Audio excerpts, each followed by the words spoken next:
Bueno, por fin se estrena en cines en España Evil Dead Burn, Posesión Infernal en llamas, y me muero de ganas de ver esa película en cuanto la vea. Review en el canal, como siempre, pero para suplir un poco esta ansia que tengo, pues vamos a hacer un pequeño repaso por la trilogía original de Sam Raimi. No solo un repaso por esa trilogía, sino que vamos a ver por qué es tan importante dentro del terror y del slapstick. Pero antes de empezar, saludos, horror lovers, me presento si no me conoces, yo soy Marina Belvez, fan del cine de terror, y aquí hablamos sobre todo de eso, de cine de terror. Y como ya he dicho, vamos a hablar de la trilogía original de Raimi, curiosidades del rodaje, etc. Y por cierto, como siempre, porque siempre lo hago, en la descripción voy a poner enlaces de bibliografía que haya necesitado, o en este caso van a ser los títulos de 2 libros donde pues he sacado alguna de esta información, ¿de acuerdo? Y ahora sí que sí, no me enrollo más y vamos a hablar de la trilogía original de Evil Dead de Sam Raimi.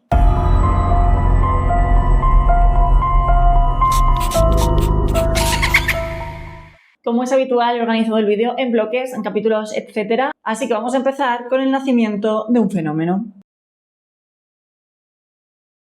Y es que antes de que Sam Raimi se convirtiera en el tío que nos voló la cabeza con las Spider-Man, su trilogía de Spider-Man, o nos dejó tiesos en el asiento viendo Arrástrame al infierno, era un estudiante con una cámara Super 8 y que reclutaba a su hermano para absolutamente todo. Y es que esta historia comienza en la universidad, con Raimi, su hermano Ted y sus amigos Bruce Campbell y Robert Tappert rodando cortos en Super 8 y proyectándolos en el auditorio del campus. Al ser estudiantes tenían descuentos pues por usar ese auditorio, ¿no? Por ese alquiler. Pero ellos recuperaban la inversión al vender las entradas para quien quería ver esos cortos. Vamos, que sacaban beneficios. Uno de esos cortos, The Happy Valley Kid, del año 1977, tuvo el éxito suficiente como para que a Tappert se le encendiera la bombilla. ¿Y si hacemos un largometraje? Pero ojo, porque para llegar a cumplir ese sueño, esa idea de rodar un largometraje, tuvieron que rodar unos 7 cortos más. Y aquí viene una de mis partes favoritas. Presentaron esos guiones a profesores de su universidad buscando feedback, ¿y qué les dijeron ellos? Pues que sus guiones eran malos, que la industria del cine era inaccesible, que algo de razón tienen, también te digo, y que por tanto nunca llegarían a ningún sitio. Pero bueno, ya sabéis vosotros cómo termina esta historia. Antes de meterse de lleno en el terror, Raimi ya había tanteado el género con 2 cortos en 1978, Clockwork y Within the Woods. Este último ya contenía esas pinceladas de lo que veríamos tiempo después en pantalla grande. Y ya por fin arrancó el proyecto de ese largometraje, que inició, por cierto, bajo el título The Book of Dead. Fue el productor y distribuidor Irving Zafiro quien les aconsejó cambiarlo por uno mejor, The Evil Dead. Y aquí ya podemos palpar un poco de ese ADN que iba a impregnar toda la saga. No hay un gran estudio detrás, solo un equipo pequeño, contratos también entre amigos e inversores que cobrarían según lo bien o mal que le fuera a la película. Pero ahora sí que sí, vamos a meternos de lleno con el rodaje. 5 universitarios, Ash, su novia Linda, su hermana Cheryl y la pareja formada por Scott y Shelley viajan a una cabaña aislada en un bosque de Tennessee para pasar el fin de semana. Nada más llegar, encuentran en el sótano un extraño libro forrado en carne humana, el Necronomicon Ex Mortis, junto a una grabadora con las notas de un arqueólogo que había estado investigando el lugar antes de desaparecer. Al reproducir la cinta, escuchan un cántico ritual que, sin saberlo, invoca a unos demonios que habitan en el bosque. Uno a uno, los amigos empiezan a ser poseídos por estas entidades, conocidas como Deadites. Se transforman en versiones grotescas y sádicas de sí mismos, con una fuerza descomunal y una obsesión por arrastrar al resto al mismo destino. Ash, el único que se mantiene humano hasta el final, se vio obligado a enfrentarse y destruir a los cuerpos poseídos de sus propios amigos y de su hermana, en una noche que no deja de escalar en violencia y desesperación. La película termina con Ash aparentemente a salvo al amanecer, justo cuando la entidad, sin cuerpo que poseer, se lanza directamente contra él.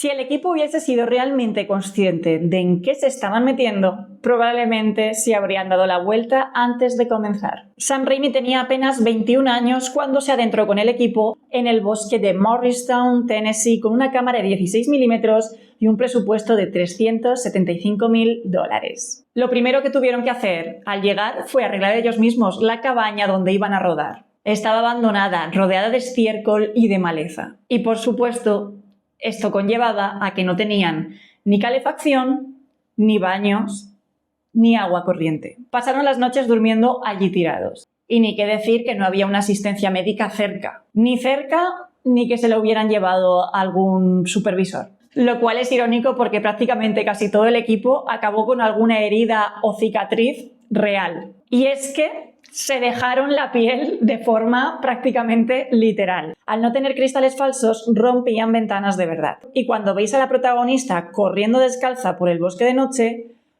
no hay ningún tipo de truco ahí, no hay ningún tipo de recurso, acabó con los pies y las piernas destrozadas. El rodaje con todo el equipo se alargó 12 semanas. Después, Raimi, Campbell y Tappert continuaron 3 semanas más solo ellos, grabando planos de recurso.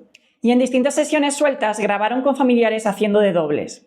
El propio Ted Raimi era un habitual delante de la cámara. Esto se debe a que actores y actrices fueron abandonando el rodaje después de lo duro que estaba resultando. Y también esto explica por qué la película estaba llena de saltos de récord. Pero vamos con los efectos prácticos, porque puede que sea quizá la peor parte del rodaje. Pintura acrílica que había que arrancar a base de usar un estropajo. Lentillas tan rígidas e incómodas que los actores solo podían llevarlas unos minutos. Y un máximo de 5 veces al día, aunque esa norma me parece a mí que se la saltaron. Eran lentes de contacto normales que ellos mismos pintaban con colorines. Y claro, eso más tóxico no puede ser. Con las lentillas puestas no veían absolutamente nada, así que ensayaban los movimientos con los ojos cerrados. Bruce Campbell ha llegado a bromear alguna vez con que salió de ese rodaje con estrés postraumático. Aunque posiblemente la peor parte en el rodaje se la llevó la actriz Betsy Baker, la que interpretaba a Linda. ¿Os acordáis de lo que os he comentado hace nada de las lentillas? Pues ella tuvo que rodar una escena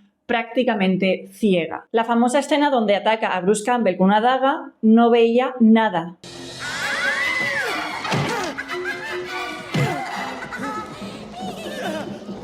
Toda la pelea con cuchillos tuvo que planificarse contando minuciosamente los pasos y los tiempos, ya que ella no podía ver ni al actor, ni los objetos, ni la cámara.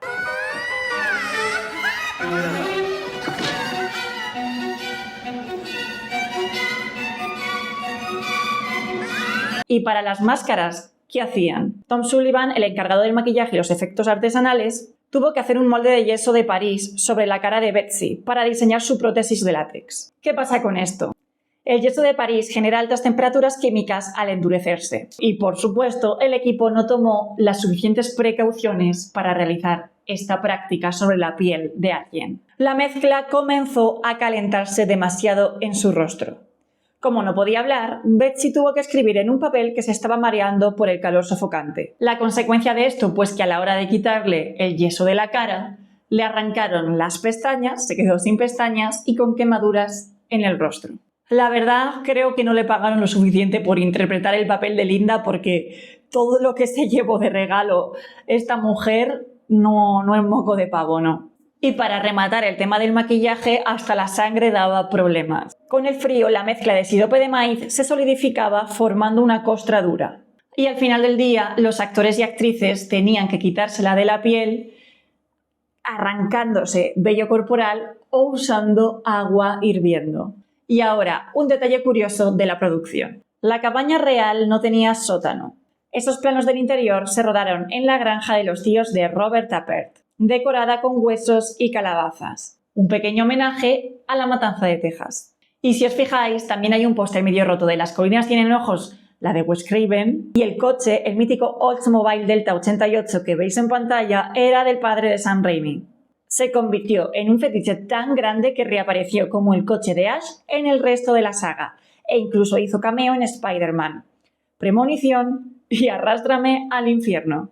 Un dato más para entender hasta qué punto esto fue una apuesta familiar. Bruce Campbell figura acreditado como coproductor porque puso como aval, ojito, la casa de su familia para poder obtener financiación. Todos pidieron préstamos, todos tuvieron que pedir favores. Y me vais a disculpar esta intromisión, pero Peter Jackson tuvo un proceso parecido al de Sam Raimi. También tuvo que pedir préstamos y tuvo que ingeniárselas mucho para poder rodar Bad Taste en el año 1987. Con esto en mente se entiende por qué cuando la peli se estrena cuesta creer que se convirtiera en un éxito. Y no solo en un éxito, en un pilar del género con tan poco. Pero bueno, vamos a dedicar un momentito a hablar de la cámara subjetiva porque creo que es uno de los pilares reales de esta película. Y esta es la prueba de que aquí había un buen ojo de un director, más allá de las anécdotas del rodaje y de todo lo que les costó, etc. Porque lo que convierte a The Evil Dead en una peli que va más allá de una cabaña con posesiones es precisamente eso, su forma de filmar. Ese punto de vista que persigue a los personajes a ras de suelo entre los árboles sin que sepamos muy bien de quién es esa mirada es la gran aportación visual de Raimi. No es un found footage, obviamente, no hay ninguna cámara diegética dentro de la ficción, pero funciona con la misma lógica. Nos convierte a nosotros, espectadores, en cómplices de esa amenaza que se acerca. Es el mal mirando a través del objeto. Y esta decisión vino de la necesidad y de una buena forma de sacarse las castañas del fuego. Y es que esta cámara subjetiva la conseguían pegándola a un tablón en el suelo. Pegándola, enganchándola, ya sabéis. Lo mismo hacían con una bici. Aquí había mucha imaginación y ganas de asustar sin dinero para hacerlo a lo grande. Pero bueno, ¿cómo es posible que algo tan cutre pasara a la historia, no? Como hemos dicho antes. Esa es la pregunta que sobrevuela todo esto. ¿Cómo algo hecho con tan pocos medios, efectos rupestres, saltos de récord por todas partes, actuaciones de estudiantes sin experiencia, acaba considerado una de las mejores películas de terror de todos los tiempos? La respuesta está en la mezcla, pero sobre todo en el espíritu. A pesar de sus carencias técnicas, Evil Dead consigue aterrorizar gracias a un estilo enérgico y casi anárquico, con una mirada cínica y satírica que eleva el material de partida. Raimi coge los tropos más clásicos del género y los dignifica con un carisma arrollador, personificado sobre todo en Bruce Campbell, que hoy con el paso de los años y las secuelas se convertiría en todo un icono. Es un espectáculo de gore desenfrenado, filmado casi con una óptica lisérgica y sobre todo se mueve constantemente en esa línea fina entre el terror más encolerizado y la parodia, sin caer nunca del todo en ninguno de los dos lados. Esa naturalidad para bailar en ambos registros es, para mí, la razón por la que sigue funcionando 45 años después. Pero bueno, no todo lo habían conseguido ya cuando se rodó la película y tal, tuvieron que enfrentarse a la censura. Justo cuando Evil Dead intentaba abrirse paso en el mercado, en Reino Unido estaba en pleno apogeo la persecución de las llamadas video nasties, películas de género distribuidas en VHS que el gobierno británico consideraba obscenas. Un distribuidor joven, Stephen Bully, decidió apostar fuerte por Evil Dead pese al riesgo. Cuando la presentaron ante el organismo censor británico, la BBFC, en 1982, le recortaron 49 segundos y le colgaron la calificación X. Aún así, Bully y su socio hicieron algo inédito para la época: distribuir la película en cines y en formato doméstico, VHS y Betamax, al mismo tiempo. Poco después, empezaron las redadas policiales en las tiendas y videoclubs que tenían la película. Y ni Raimi se libró. Tuvo que coger un vuelo para presentarse ante un jurado británico, aunque al final el juez decidió que no hacía falta que declarase. La película llegó a enfrentarse hasta 40 juicios independientes en el Reino Unido, de los cuales no tuvo condena en ninguno. La activista Mary Whitehouse, en su cruzada contra los vídeos obscenos, llegó a señalar a Evil Dead como la videonasty número 1. También se topó con prohibiciones o bloqueos en países como Alemania, Finlandia e Islandia. Y aun con todo esto en contra, o probablemente gracias a ello, la fama de esa película que da demasiado miedo corrió como la pólvora, coincidiendo también con el boom del vídeo doméstico, ¿no?, del VHS. El propio Stephen King llegó a definirla como una de las películas más originales que había visto. Con un presupuesto de $350.000, Evil Dead llegó a recaudar cerca de unos $3 millones, sin contar la recaudación doméstica. Hoy está restaurada en 35 mm con sonido THX y que forma parte de cualquier lista que se precie de cine de terror. Imprescindibles, claro. Y con esto cerramos esta primera película, The Evil Dead, del año 1981. Una película cutre, en apariencia, que entre censura, redadas y un boca a boca imparable, terminó reescribiendo las reglas del género. Toca ahora ver qué pasó cuando Sam Raimi, 6 años después, decidió reescribir, hacer una secuela. Vamos a verlo. Ash y su novia Linda llegan a la misma cabaña del bosque para pasar una noche romántica. Al reproducir la misma cinta con el cántico ritual, Linda queda poseída casi de inmediato y Ash se ve obligado a matarla y decapitarla él mismo para sobrevivir.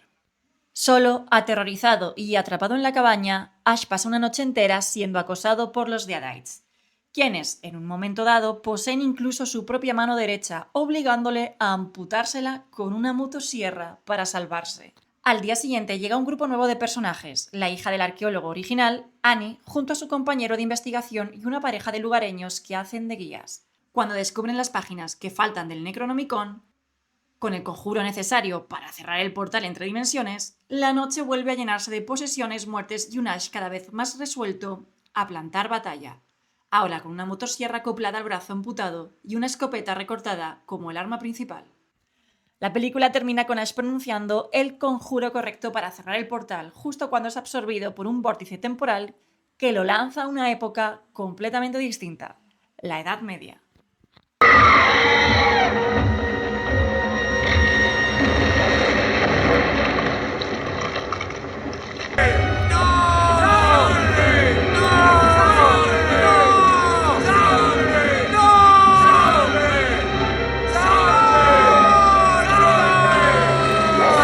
Seis años después del infierno de rodaje que os acabo de contar, Sam Raimi tenía delante un problema curioso. Quería hacer una secuela directa de Evil Dead, pero los derechos de la primera película estaban repartidos entre varias productoras y no todas estaban dispuestas a ceder el material ya rodado. La solución: si no puedo continuar la historia contando lo que pasó después, lo vuelvo a rodar. Y así nace uno de los conceptos más raros y geniales de la historia del cine de terror. Evil Dead 2 no es exactamente una secuela ni es exactamente un remake, es un poco de ambas cosas. Tampoco una recuela, Tampoco una recuela. Los primeros 10 minutos resumen y reinterpretan libremente la trama de la primera película con algunos cambios de continuidad.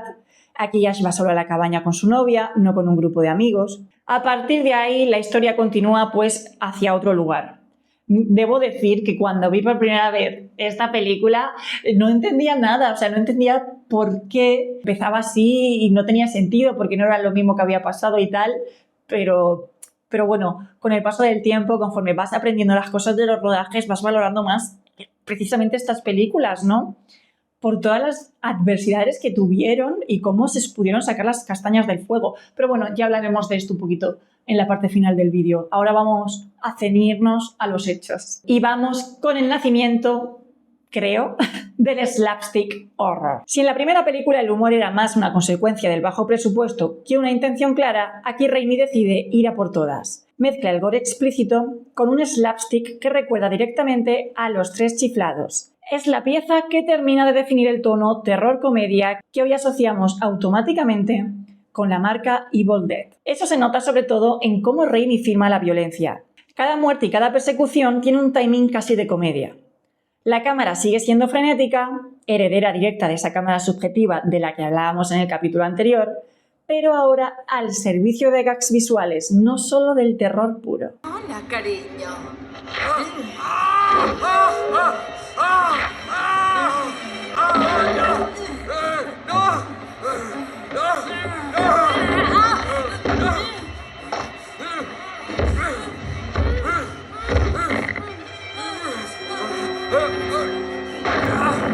Y en esta entrega es cuando Ash Williams, cuando Bruce Campbell se convierte en icono. Aquí es donde deja de ser el protagonista de aquella peli de culto para convertirse en el mismísimo Ash, el personaje. La mano poseída que tiene que amputarse él mismo con una motosierra. El Groovy susurrando tras colocarse la motosierra en el muñón. son los momentos que fijaron la iconografía que todavía hoy veréis en camisetas, pósters y memes. Es un cambio de registro total respecto al Ash de 1981, de víctima aterrorizada a antihéroe torpe, chulesco y con un sentido del humor cada vez más afilado a medida que la situación se vuelve más desquiciada.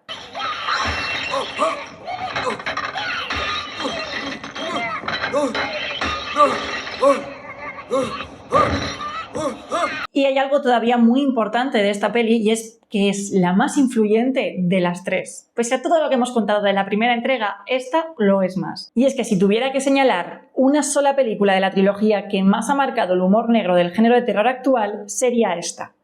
Ese equilibrio entre asco y risa que hoy vemos en tantas películas de terror comedia tiene aquí una de sus piedras fundacionales más claras. Y vamos con la tercera parte de esta maravillosa trilogía, El Ejército de las Tinieblas. Tras ser absorbido por el vórtice temporal, Ash aparece en un reino medieval en plena Edad Oscura, donde es capturado de inmediato por los soldados de Lord Arthur, que lo confunden con un espía enviado por su rival, Duke Henry. Ash es arrojado a un foso con un Deadite, al que consigue matar con la motosierra que lleva acoplada al brazo, lo que le gana el respeto y el temor de los soldados, que empiezan a verlo como un guerrero legendario.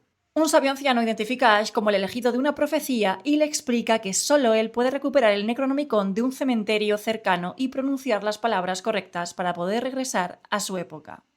Sin embargo, al recitar el conjuro, Ash se equivoca con una palabra, lo que provoca que un ejército de esqueletos Deadites despierte de sus tumbas para atacar el castillo. A partir de ahí, la película se convierte en una batalla de aventura y acción a gran escala. Ash arma y entrena a los habitantes del pueblo para resistir el asedio del Ejército de las Tinieblas, con Ash liderando la defensa armado con su motosierra, su escopeta recortada y un ingenio cada vez más desatado. Tras derrotar el ejército de esqueletos y a su propio doble maligno, Ash consigue por fin el conjuro correcto y regresa a su propia época, aunque, según la versión que veáis, el aterrizaje no sale exactamente como esperaba.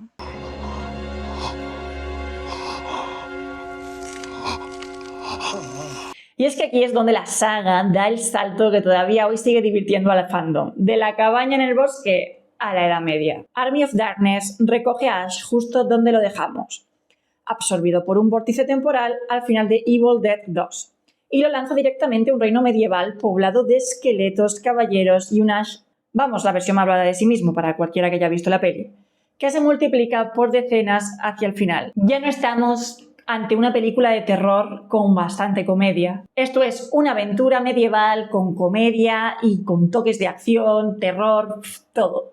Pero no es de extrañar que esto sea algo que divide a los fans, ¿no? ¿Por qué? Hay una parte del fandom que considera este giro una traición al espíritu original de la saga. Demasiado ligera, demasiado orientada al espectáculo, sin el filo perturbador de la primera película. Y hay otra parte, donde probablemente me incluya yo, que lo ve como la evolución lógica de un personaje que ya venía transformándose en antihéroe cómico desde Evil Dead 2. La clave para entenderlo está en seguir el hilo.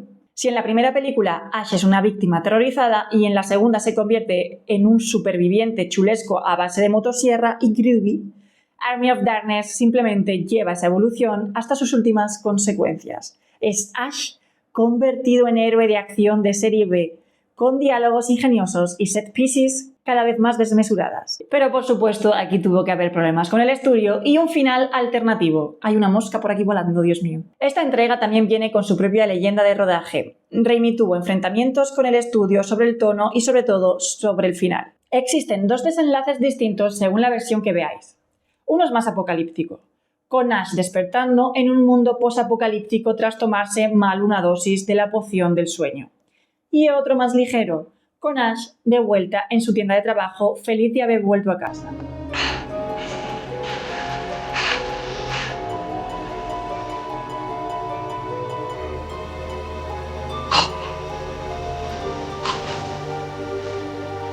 Oh God! No! No! I slept too long!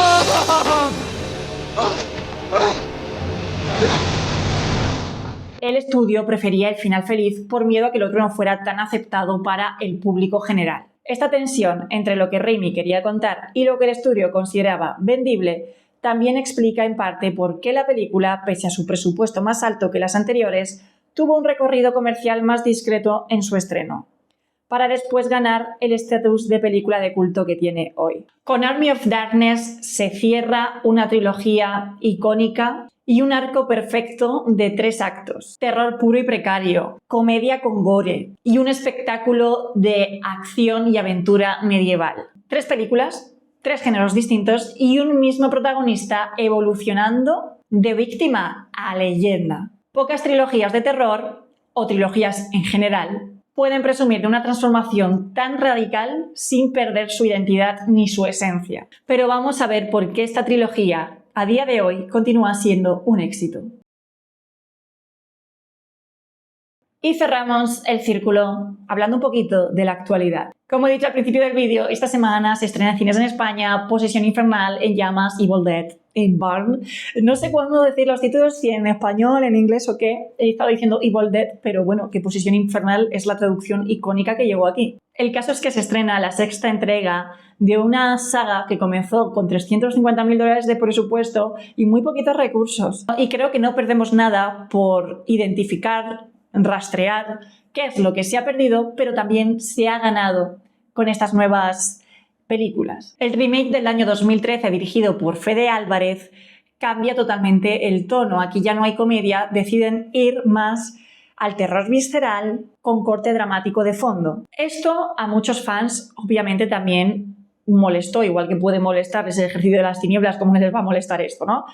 Pero para mí fue un acierto, porque no puedes imitar a Sam Raimi. Sam Raimi solo hay uno, y a lo mejor en la imitación hubiera habido algo de torpeza. Y apostar por esa historia, esos escenarios, esa locura que también es Evil Dead, desde un tono más serio, para mí sí que fue un acierto. En el año 2023 llegó una especie de recuela de este remake, titulada Evil Dead Rise, que recuperaba el tono más terrorífico y menos cómico de la saga, alejándose del slapsticks de Evil Dead 2, al igual que hacía el remake, para volver a un horror más asfixiante, claustrofóbico, ambientado esta vez en un bloque de apartamentos en lugar de una cabaña aislada. Con En Llamas parece que la saga sigue por ese camino. Todavía no lo sé porque no lo he visto. Producciones con presupuestos y equipos de efectos infinitamente más profesionales que los de Raimi, Campbell y Tappert en 1981. Y ahí está, para mí, el contraste que de verdad importa. Lo que las nuevas entregas, por muy bien hechas que estén y que me encantan, porque me encantan, hay algo que no pueden replicar y es esa sensación real de descontrol que traspasaba la pantalla en las originales. Cuando veíamos en 1981 a los personajes corriendo descalzos y se hacían heridas y tenían frío de verdad. Cuando romper una ventana significaba romper una ventana de verdad.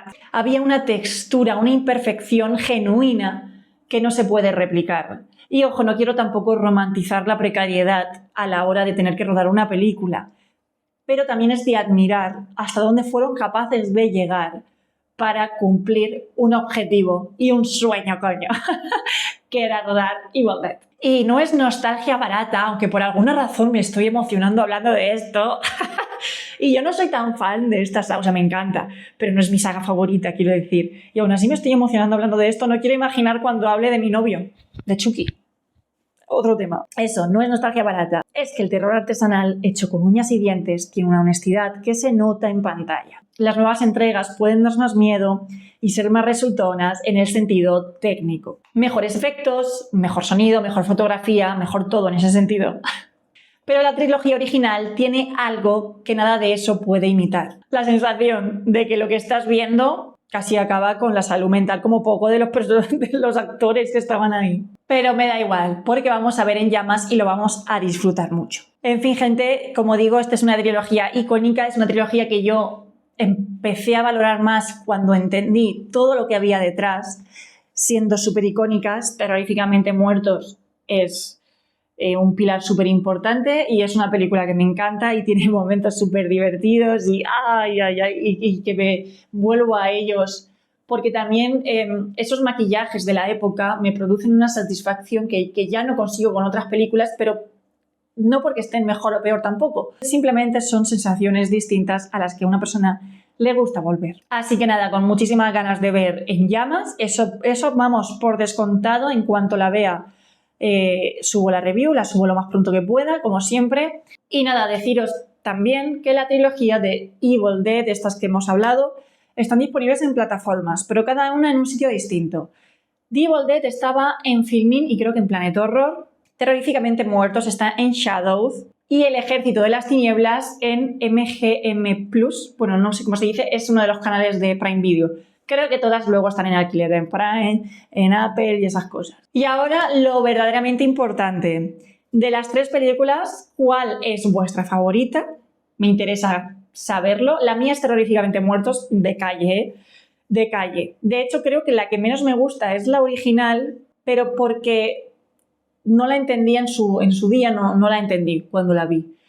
A ver, yo la vi con 15 años en el instituto en los 2000 o 2010 y claro, para mí fue una diferencia de ver lo que estaba acostumbrada, sin que los efectos de esa época fueran tampoco buenos, porque era un CGI regulero como el solo, pero ya me entendéis. Y luego me quedé súper loca viendo pues lo que os he comentado, ¿no? Esta evolución tan loca que tienen las películas es una maravilla. En fin, cualquier cosa, dejadmelo en comentarios. Si he metido algún gazapo, que yo creo que no. ¿Gazapo? ¿Se dice así? Bueno, también comentadme esto.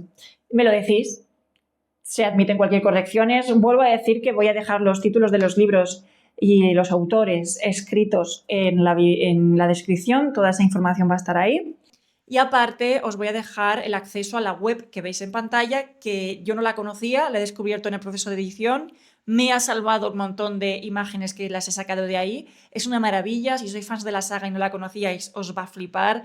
Hay muchísima información alrededor de la trilogía original de Evil Dead y un montón de fotografías de los rodajes y tal, súper emocionantes. Os la recomiendo un montón.